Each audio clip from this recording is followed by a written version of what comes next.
tergugat siap ya? Bisa dengar suara majelis tergugat? Bisa yang mulia. Ya. Pemohon? Penggugat? Bisa dengar? Majelis. Bisa majelis. Oh iya. Selanjutnya, sidang pemeriksaan terhadap gugatan yang diajukan oleh Rudi. Sidang dibuka dan terbuka untuk umum. Silakan. Ini, iya. Tergugat siapa yang mewakili? Baik, terima kasih yang mulia. Tergugat diwakili oleh M. Sofa dan Ibu Hani Lisdarini. Ya, penggugat silakan. Siapa yang mewakili? Saya yang mulia, saya Sujono yang mewakili penggugat. Iya. Turut hadir juga Pak Fungsiawan sama Pak Budiman Rumah Korbo. Iya. Demikian majelis. Ya. Hari ini agendanya kita bahas yang untuk yang terakhir ya. Gimana? Kita konfirmasi seperti itu? Penggugat?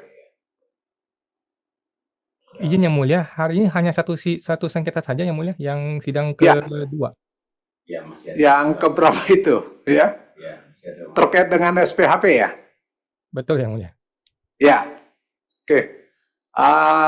Berarti di yang kedua, berarti penjelasan dari Masih ada formalnya. ada Iya, 41. Oh ya. Ini ada formal yang kurang, silakan Pak Hakim Sulaiman, silakan. Oke, sesuai dengan sidang terakhir, ada beberapa agenda yang harus diperjelas ya terkait dengan sidang hari ini. Salah satunya memperjelas terkait dengan gugatan sesuai dengan pasal 41 Undang-Undang Pengadilan Pajak. Jadi silakan kalau dari ETS Code saat ini itu belum ada berkas yang di-upload ya. Nah, silakan dijelaskan oleh penggugat terkait dengan kejelasan dari surat tugas, karena di surat banding, surat gugatan maksud majelis terkait dengan hal ini. Silakan kalau ada yang mau di-share.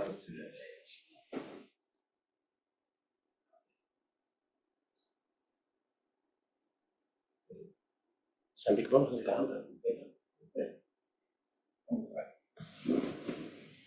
Penggugat silakan dijelaskan terkait dengan gugatan.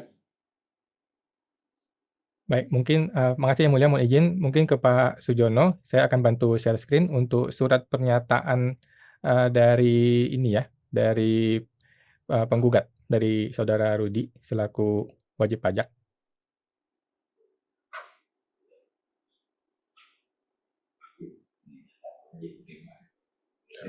Kalau udah siapa? Saya mau. Tadi kan menjelaskan. Ada. Bawain lagi.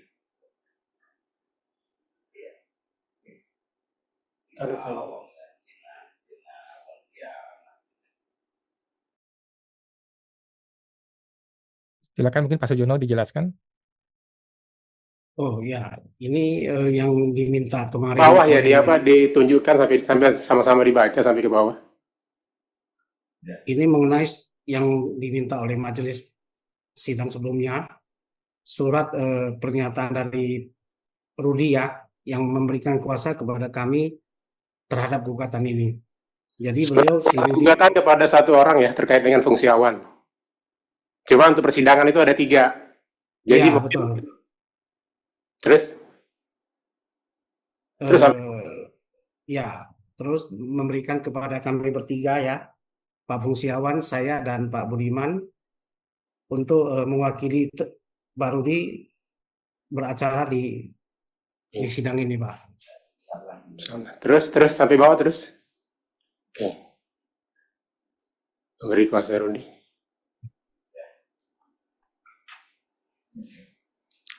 Sebetulnya yang dipermasalahkan terkait dengan gugatan ya, bukan dengan beracaranya. Penandatangan surat gugatan. Kalau ini kan Bapak tidak menyebutkan ke situ. Jadi diperbaiki ya. ada di surat kuasa kan, surat kuasa per masing-masing orang. Coba Itu ditunjukkan kan surat kuasanya. Kalau memang menurut Bapak itu sudah memenuhi. Pak Awan bisa tolong tampilkan surat kuasa kemarin. Yang dipermasalahkan majelis itu terkait dengan legal standing pengajuan gugatan. Itu merujuk kepada pasal 41 Undang-Undang Pengadilan Pajak. Makanya pengadilan meminta supaya memperjelas itu bahwa ya fungsiawan yang menandatangani surat gugatan itu mendapatkan kuasa dari Rudi sebagai wajib pajak. Nah, itu yang perlu dijelaskan. Paham ya, penggugat? Baik, mohon izin Yang Mulia, biar saya simpulkan, mohon maaf kalau masih salah. Jadi intinya adalah perlu ada surat pernyataan di mana penggugat atau saudara Rudi menyatakan bahwa betul loh saya memberikan hak kepada fungsiawan untuk menandatangani surat Ya, gugatan. itu yang majelis minta. Jadi Baik. bukan terkait dengan ketiga. Jadi kalau untuk terkait dengan ketiga kuasa itu memang majelis sudah membaca berhak untuk beracara di pengadilan pajak. Cuma terkait dengan pasal 41 itu memang perlu diperjelas. Jadi bisa diperbaiki penggugat. Baik Yang Mulia, mohon maaf dan kami akan sampaikan izin untuk di sidang berikutnya. Terima kasih Yang Mulia.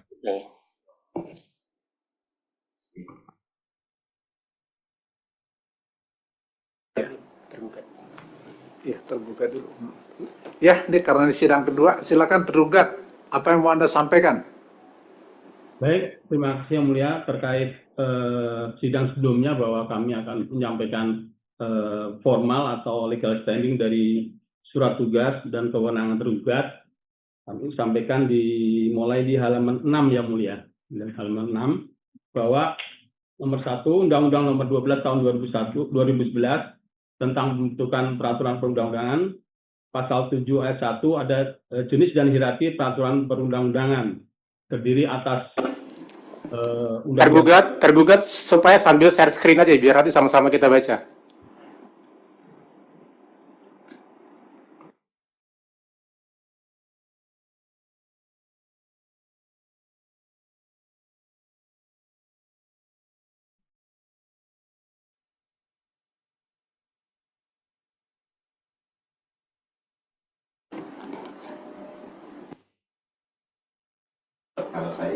Atau penggugat sudah bisa membaca terkait dengan tanggapan dari tergugat hari ini? Izin Yang Mulia, sepertinya belum. Ini Nah, di kalau seperti e-code atau di Dropbox? di desktop ada Yang Mulia. Iya, Anda share screen aja. sekarang share screen aja biar sama-sama di apa sih kita lihat.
Terbanding, coba tolong Anda jelaskan. Baik Yang Mulia, Iya. halaman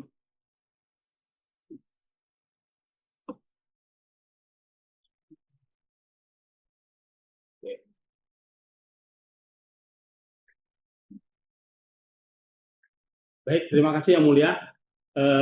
Masuk di dalam penjelasan tulis kami ingin mengatakan bahwa sesuai dengan Undang-Undang Nomor 12 tahun 2011 bahwa hierarki peraturan perundangan selain di pasal 7 ayat 1 termasuk juga di pasal 8 ayat 1, yaitu jenis peraturan perundangan selain di mana dimaksud ayat 1 mencakup juga peraturan oleh MPR, DPR, DPD, MA, MK, BPK, Komisi Yudisial dan Badan Indonesia dan Menteri dan badan lain yang mulia. Kemudian pasal 8 ayat 2 menyebutkan bahwa peraturan perundangan sebagai ayat 1 diakui keberadaannya dan mempunyai kekuatan hukum mengikat sepanjang dibentakkan oleh peraturan perundangan yang lebih tinggi atau dibentuk berdasarkan kewenangan. Kemudian dari sini menurut kami PMK termasuk dalam pasal 13 Undang-Undang tentang Nomor 30 2014 tentang administrasi pemerintahan yang mengatur bahwa yang pertama, pendelegasian kewenangan ditetapkan berdasarkan ketentuan peraturan perundang-undangan. Kemudian juga yang ayat 2, badan atau pejabat pemerintah memperoleh wewenang melalui delegasi juga bisa diberikan oleh badan diberikan oleh badan atau pemerintah kepada badan atau pejabat pemerintah lainnya. B, kemudian ditetapkan dalam peraturan pemerintah, peraturan presiden, dan peraturan daerah.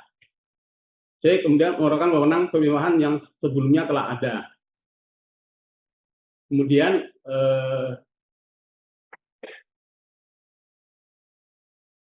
bahwa peraturan presiden yang terkait dengan hal tersebut adalah peraturan presiden nomor 158 tahun 2024 di pasal 1 bahwa Kementerian Keuangan selanjutnya disebut kementerian adalah kementerian yang menjalankan urusan pemerintahan dan di bidang keuangan. Kemudian menteri adalah yang menjalankan urusan pemerintahan di bidang keuangan. Kemudian pasal 2 ayat 1 kementerian berada di bawah dan bertanggung jawab kepada presiden. Selanjutnya di pasal 20 ayat 1 Direktur Jenderal Pajak berada di bawah dan bertanggung jawab kepada menteri. Direktur Jenderal Pajak yang kedua dipimpin oleh Direktur Jenderal. Ini adalah dasar kami selain peraturan perundangan yang termasuk PMK juga peraturan presiden 158. Kemudian di PMK 20 PMK 01 2017 tentang organisasi dan tata kerja instansi vertikal Direktorat Jenderal Pajak mengatur bahwa kantor wilayah DJP, selanjutnya disebut kantor wilayah, merupakan instansi vertikal dari Direktorat Jenderal Pajak yang berada di bawah dan bertanggung jawab langsung kepada Direktur Jenderal Pajak. Kemudian pasal 2, kantor wilayah terdiri dari kantor wajib pajak besar dan wajib pajak khusus, dan juga kantor wilayah yang B, kantor wilayah selain kantor pajak besar dan kantor wilayah pajak khusus. Kemudian di pasal 3 mengatur bahwa kantor wilayah wajib pajak besar dan khusus dan kantor wilayah selain kantor pajak besar dan khusus sebagaimana dimaksud pasal 2 juga mempunyai tugas melaksanakan analisis, penjabaran, koordinasi, bimbingan, evaluasi dan pengendalian kebijakan serta pelaksanaan tugas di bidang pajak di dalam wilayah kerjanya berdasarkan peraturan perundang-undangan. Kemudian di pasal 26 huruf H dalam melaksanakan tugas sebagaimana di dalam maksud pasal ayat 3 dalam pasal 3, kantor wilayah selain kantor wilayah pajak besar dan kantor wilayah pajak khusus. Dalam hal ini kami kantor wilayah di Jakarta Barat melaksanakan juga fungsi H, yaitu pelaksanaan urusan gugatan dan banding. Selanjutnya di pasal 27, kantor wilayah selain wajib pajak besar dan kantor wilayah Jakarta khusus terdiri dari beberapa bidang yang terkait dengan urusan gugatan dan banding adalah bidang keberatan, banding, dan pengurangan. Kemudian pasal 48, bidang keberatan, banding, dan pengurangan mempunyai tugas melaksanakan pemberian bimbingan, penyelesaian pengajuan permohonan, pembetulan, pengurangan, dan penghapusan sanksi administrasi. Selanjutnya, sampai dengan serta melaksanakan penyelesaian keberatan, proses banding, dan proses gugatan. Kemudian pasal 49 huruf D, dalam melaksanakan tugas bagaimana dimaksud pasal 48, bidang keberatan, banding, dan pengurangan menjalankan fungsi C, yaitu penyelesaian proses banding dan proses gugatan. Kemudian sesuai dengan keputusan Dirjen Pajak nomor 305 PC 2004 tentang pelimpahan kewenangan Direktur Jenderal Pajak pada para pejabat di lingkungan Direktur Jenderal Pajak.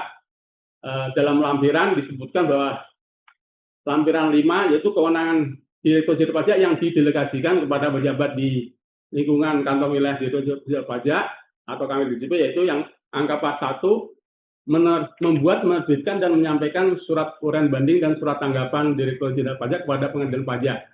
Hal ini sudah kami sampaikan, sudah baik SUB ataupun STG terkait dengan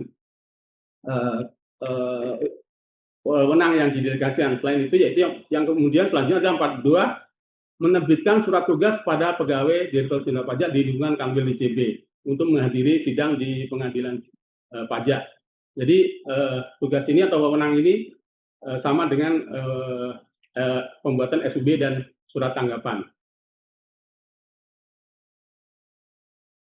Kemudian surat tugas kami juga sudah sesuai dengan surat edaran nomor 65 tahun 2012, sebagaimana sudah kami lampirkan surat tugasnya, dan juga tambahan dari pasal 4 ayat 7 Peraturan Ketua Pengadilan Pajak nomor 001 PP 2010 bahwa mengatur bagi pegawai negeri sipil yang mewakili terbanding surat tugas atau tergugat, surat tugas yang ditandatangani oleh pejabat yang berwenang dipersamakan dengan surat kuasa khusus. Demikian untuk legal formal dari surat tugas yang kami sampaikan, yang mulia. Untuk kronologis masih sama, ditambah dengan penyampaian SPHP yang mulia. Demikian untuk agenda sidang pada hari ini menyangkut ketentuan formal legal standing yang mulia.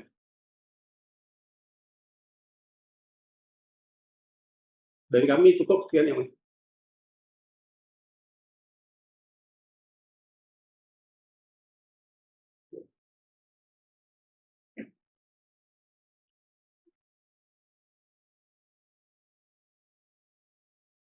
Majelis masih ke-mute. Tergugat bisa dengar? Bisa yang mulia. Oh, enggak, sudah cukup menyampaikan itu saja dulu. Untuk yang formal surat tugas kami yang mulia. Iya. Gimana penggugat? Baik, mohon izin yang mulia.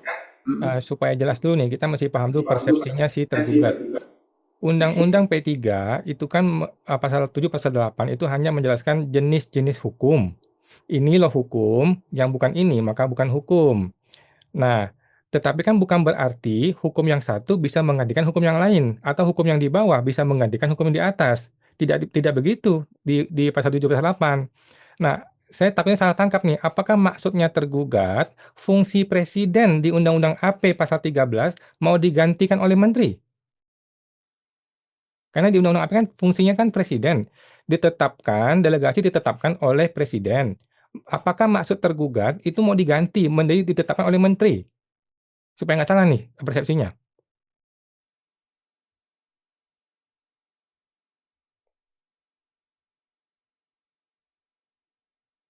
Baik, dapat kami sampaikan bahwa sesuai pasal 13 Undang-Undang nomor 30 tahun 2014 bahwa mengatur satu pendelegasian kewenangan ditetapkan berdasarkan ketentuan peraturan perundang-undangan. Jadi kemudian yang kedua juga ditetapkan dalam peraturan presiden. Jadi menurut kami peraturan presidennya juga ada dan peraturan perundang-undangan termasuk PMK 210 termasuk dalam di pasal 13 ayat 1. Demikian dari kami yang mulia. Mohon izin yang mulia, tergugat ini masih belum jelas. Tiga unsur itu harus terpenuhi semuanya, bukan cuma salah satunya bisa menggantikan. Yang pertama perundang-undangan, oke. Yang kedua kan ditetapkan itu bukannya pilihan ya, tetapi wajib ditetapkan oleh presiden. Nah, tetapi kan dari tadi tergugat mengatakan menteri.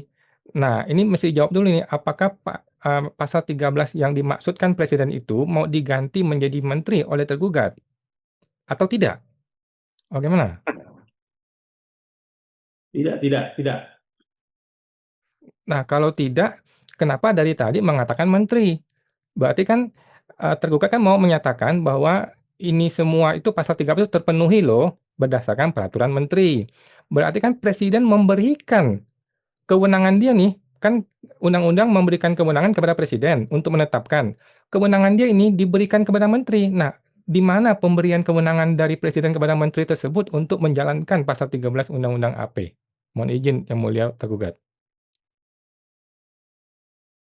Mohon izin yang mulia, maksud kami adalah bahwa pasal 13 itu menyangkut juga peraturan presiden. Jadi peraturan presiden ada yaitu 158 tahun 2024 yang mengatur juga DJP berada di bawah tanggung jawab menteri. Kemudian pasal 1 di pasal 13 ayat 1 Undang-Undang AP juga menyatakan delegasi wewenang ditetapkan berdasarkan ketentuan perundang-undangan. Kemudian di dalam PMK 210 ternyata tugas dan fungsi dari DJP atau kantor wilayah DJP pajak pun juga diatur yang mulia, sehingga memenuhi tugas dan fungsi sebagaimana baik dengan dasar tadi peraturan presiden maupun PMK sebagai bagian dari ketentuan peraturan perundang-undangan. Demikian yang mulia.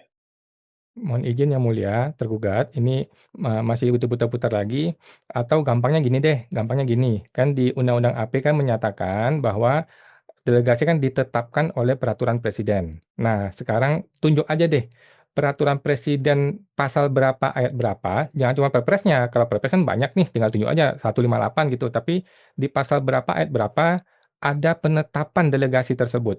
Atau kalau mau memindah ke PMK, oke, di PMK berapa, di pasal berapa, ayat berapa, penetapan delegasi tersebut dilakukan. Kalau bisa dibacakan pasalnya. Terima kasih Yang Mulia, terima kasih tergugat.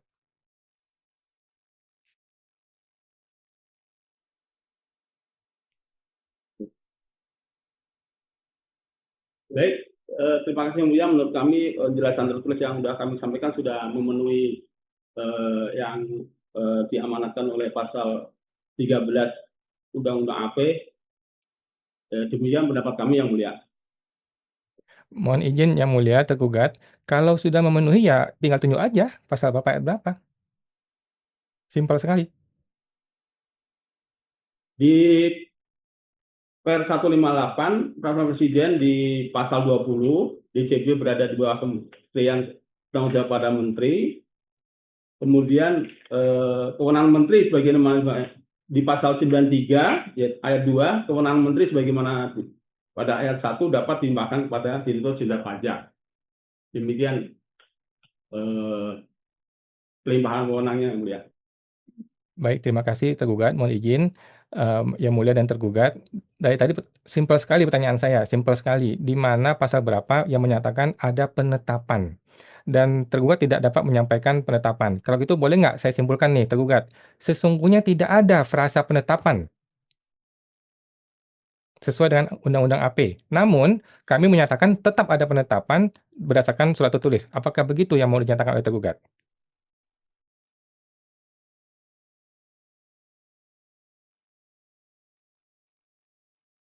Pendapat kami sudah cukup sesuai dengan yang kami sampaikan yang mulia.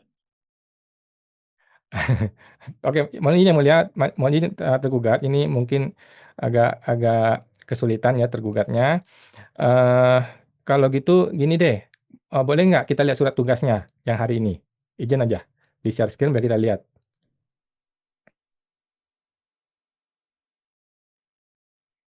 Oke, kalau kesulitan share screen nggak apa-apa. Atau gini deh, pertanyaan simpel aja. Di surat tugasnya tergugat hari ini, siapakah pemberi kuasanya? Bisa nggak dijelaskan? Disebutkan oleh tergugat. Surat tugas yang hari ini disampaikan pada majelis, itu siapakah pemberi kuasanya di dalam surat tugas tersebut?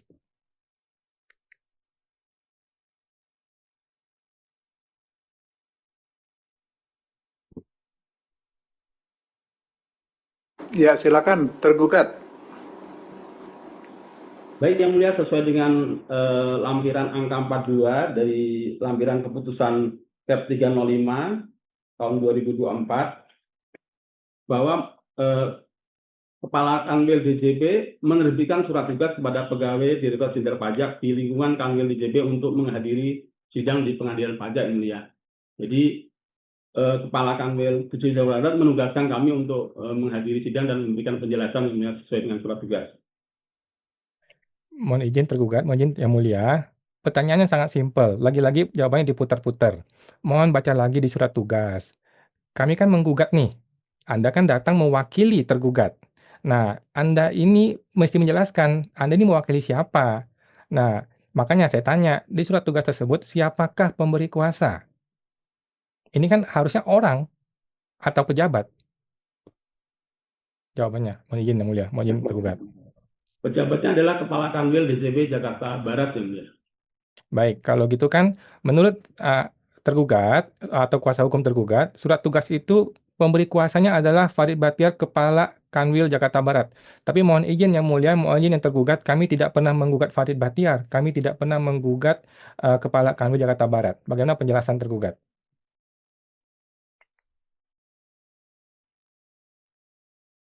Baik, sebagaimana dalam pelimpahan wewenang di Kep 305 bahwa angka 41 juga tadi yang sudah kami sampaikan, membuat dan menerbitkan menyampaikan surat uraian banding dan surat tanggapan Direktur Jenderal Pajak ke Pengadilan Pajak. Dan surat S141 pun yang diajukan gugatan merupakan surat dari kantor APP Pratama Cengkareng yang merupakan wilayah dari Kanwil DJP Jakarta Barat, sehingga sesuai dengan pelimpahan wewenang atau yang didelegasikan tersebut memang telah dipindahkan pada Kepala Kanwil DJP Jakarta Barat untuk selain membuat dan menerbitkan SUB dan surat tanggapan, juga menerbitkan surat tugas kepada pegawai di DJP di lingkungan Kanwil DJP untuk menghadiri sidang. Demikian yang mulia. Baik, mohon izin tergugat, mohon izin yang mulia, ini diputar-putar lagi. Atau gini deh, kalau boleh saya bantu simpulkan.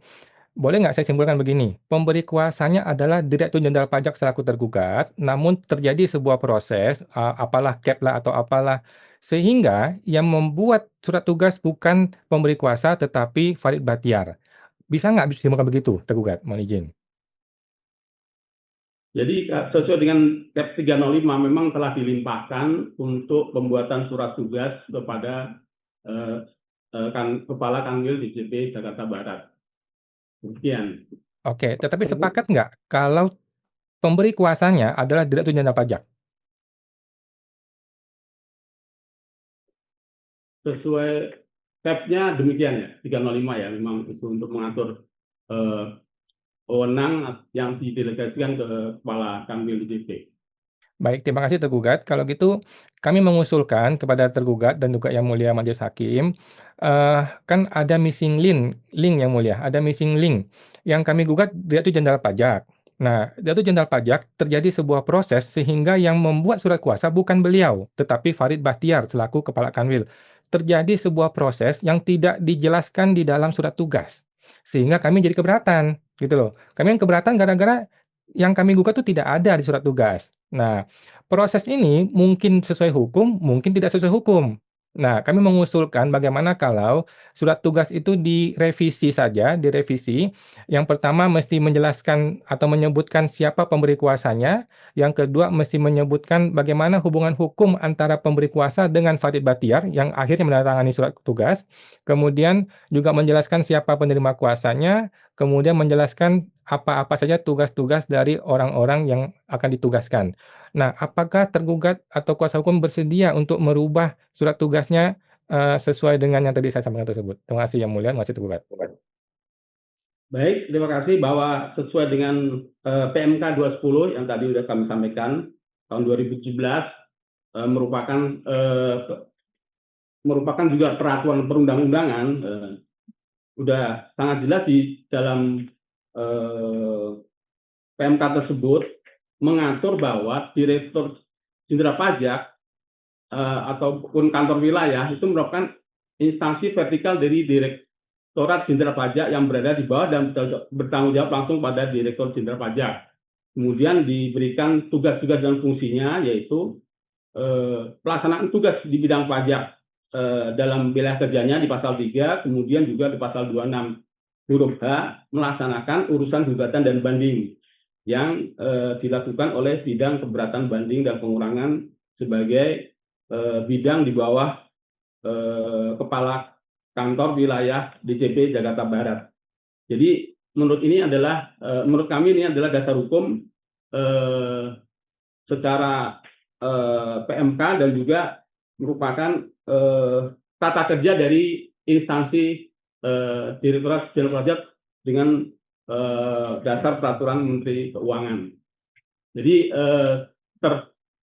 terdelegasikan dan tersusun atas DJP tersusun atas kepala kanwil, kemudian ada yang didelegasikan dan ada juga tugas fungsi yang dilakukan oleh kepala kanwil DJP baik di Jakarta Barat ataupun di Jakarta Khusus ataupun di Pajak Besar. Demikian. Baik, mohon izin yang mulia, mohon izin tergugat. Nah, itu kan tadi punya pendapat tuh, kan saudara kuasa hukum punya pendapat begini-begini, dasar hukum, ada cap, ada dan sebagainya. Nah, maksud kami, kami usulkan bersedia nggak kalau surat tugasnya tersebut dijelaskan di situ.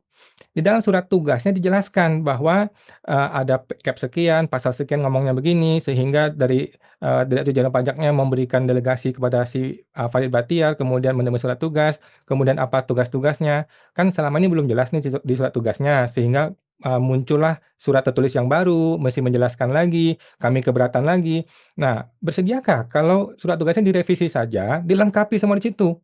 Siapa subjeknya jelas, pemberi kuasanya, kemudian bagaimana proses delegasinya jelas, kemudian Farid Batiarnya selaku bagaimana, tugasnya apa, sehingga kami tidak lagi bisa keberatan, karena apapun keberatan kami itu tinggal lihat di surat tugas. Nah, bersediakah seperti itu direvisi surat tugasnya supaya lengkap gitu tergugat? Mohon izin, terima kasih. Surat tugas yang kami sampaikan sudah sesuai dengan surat edaran 65 tahun 2012 dan menggunakan formulir sebagaimana di lampiran 5 surat edaran tersebut. Jadi surat tugasnya memang demikian. Sampai dengan saat ini SE-nya belum ada perubahan atau yang lebih terbaru. Demikian. Baik, mohon izin tergugat. Mohon izin yang mulia. Jadi kalau gitu kita simpulkan tergugat tidak bersedia merubah surat tugas. Nah, perlu kami sampaikan bahwa di sidang Majelis Pengadilan Pajak yang lain, tergugatnya bersedia loh merubah. Sehingga bersedia sampai rubah 4 kali bahkan ada yang ubah 5 kali. Sampai si penggugat sudah sama sekali tidak bisa lagi mempersoalkan sama sekali, karena sudah sempurna. Nah, sekarang tergugat tidak mau memperbaiki surat tugas. Pertanyaan saya, kita kembali ke surat tugas. Di baris keberapa yang menyebutkan mengenai siapa pemberi kuasanya?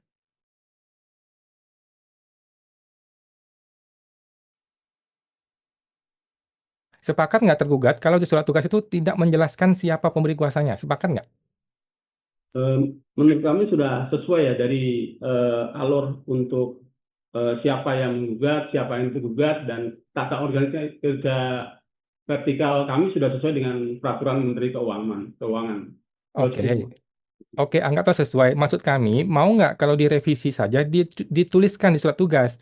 Yang dimaksud sesuai itu begini loh, ada perpresnya, ada PMK-nya, ada cap-nya, sehingga subjek si pemberi kuasa jelas, Direktur Jenderal Pajak, namanya ini atau jabatannya gitu. Dan kemudian dia mendelegasikan kepada Bapak Farid Batiar. Maksud kami itu tuh dituangkan di surat tugas, karena tidak jelas.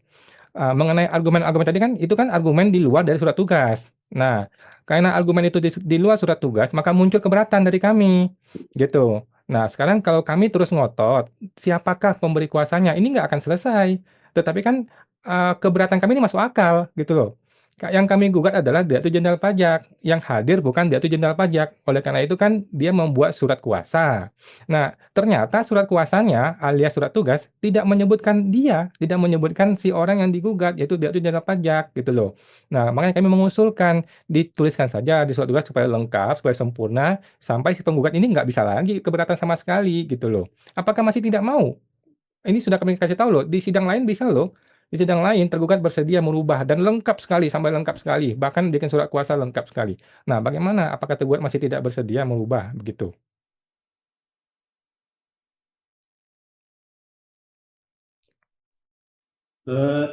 nanti akan kami, karena ini belum dalam kapasitas kami untuk memberikan keputusan, kami akan konsultasikan dengan atasan kami. Demikian yang mulia. Baik, mohon izin yang mulia, dari saya yang terakhir. Jadi kalau memang bersedia untuk dibahas lagi di internal, maka kami menambahkan lagi bahwa sesungguhnya surat tugas atau surat kuasa itu tidak perlu dibuat setiap sidang, cukup satu kali saja.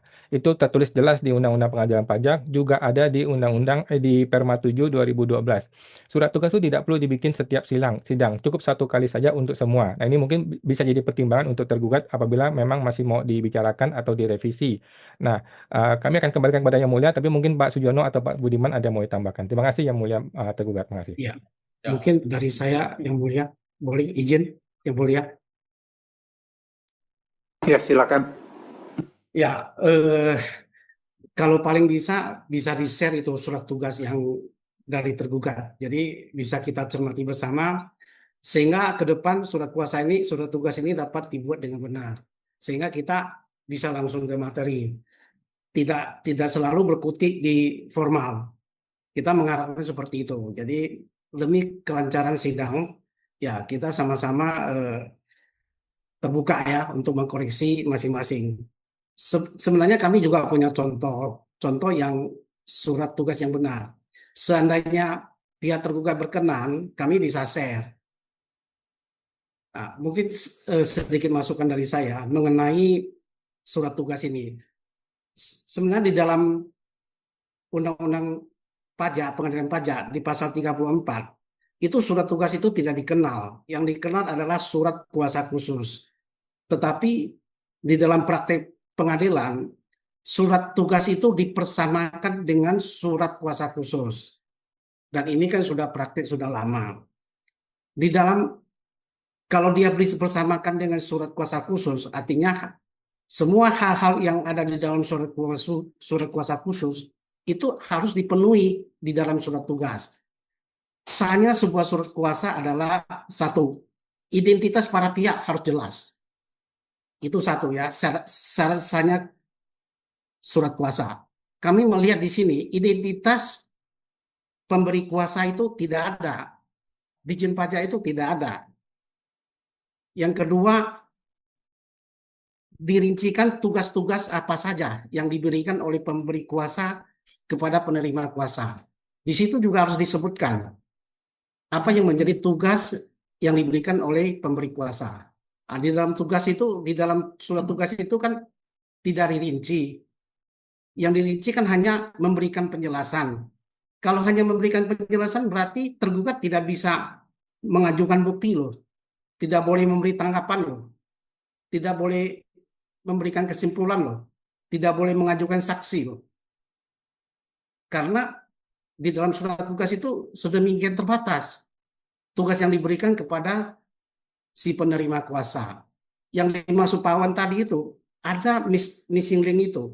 Di dalam Cap 305 itu kan ada pelimpahan kewenangan Dijen Pajak kepada Pak Farid Bakhtiar.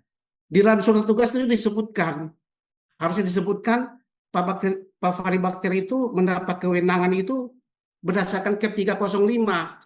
Jadi Cap 305 itu harus dicantumkan di dalam surat tugas itu yang tadi masuk Pak Awan. Nah, dan surat tugas itu ke depan itu bisa dipakai sama seperti kita.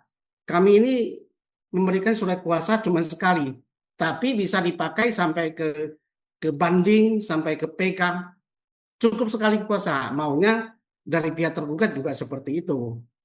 Jadi kalau nanti berkenan, kami akan share. Dan satu lagi, kalau memang surat tugas itu dipersamakan dengan surat kuasa, harusnya surat tugas itu dikasih materai. Surat kuasa yang tanpa materai itu tidak sah di dalam sidang ini. Jadi kalau surat kuasa kami bermaterai, surat tugas dari tergugat pun harus dikasih materai. Itu sesuai dengan Undang-Undang Bea Materai ya. Di Undang-Undang Nomor 10 tahun 2010 itu ada disebutkan. Bapak bisa cari tahu di pasal 3. Itu disebutkan. Jadi surat tugas itu juga harus dikasih materai sama seperti surat kuasa khusus. Terima kasih, Majelis. Ya, kalau gitu nanti tinggal ditanggapi aja ya. Ini tergugat apa yang menjadi masih apa di persidangan berikutnya. Ya. Apakah bersedia kami share untuk jadi bahan ini karena dari Departemen Keuangan juga, dari Kementerian Keuangan juga surat kuasa yang sudah diperbaiki. Surat tugas yang sudah diperbaiki ini di majelis hakim lain itu sudah diperbaiki. Kalau memang berkenan izin nanti kami share supaya tergugat tidak payah-payah lagi mencari format yang benar itu seperti apa. Jadi ke depan kita sudah bisa masuk ke dalam materi. Terima kasih Yang Mulia.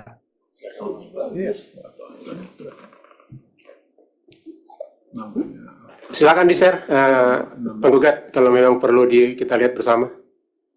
Kalau sudah siap untuk di-share. Baik, izin Yang Mulia, saya akan share. Pak yang share. Ya, baik, mohon izin Yang Mulia, tergugat. Ini adalah contoh di majelis yang lain. Jadi dibikinin surat kuasa langsung dari Pak Dirjen. Langsung dari Pak Dirjen kepada orang-orangnya, siapa-siapa saja penerima kuasanya jelas, kemudian tugas-tugasnya apa juga jelas ya, khusus untuk apa. Nah, kemudian ada materainya. Nah, ini contoh-contoh. Ini contoh satu, ini di sidang pengadilan pajak ya. Nah, jadi tanda tangan elektronik, ada materai. Nah, ini bentuk surat kuasa.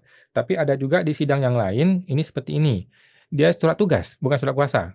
Surat tugas, tetapi jelas siapa pemberi kuasanya, siapa penerima kuasanya. Nah, ini sampai 4 kali perubahan kalau nggak salah. Nah, dan jelas apa-apa aja tugas-tugasnya. Nah, ini sudah sesuai dengan SEMA 7. Nah, dan di sini jelas nih atas nama karena bentuknya adalah mandat. Sudah jelas. Nah, begitu Yang Mulia, mohon izin, terima kasih. Tergugat, terima kasih. Nanti untuk penggugat bisa di-share di ini ya, Dropbox ya. Baik Yang Mulia, kami akan upload.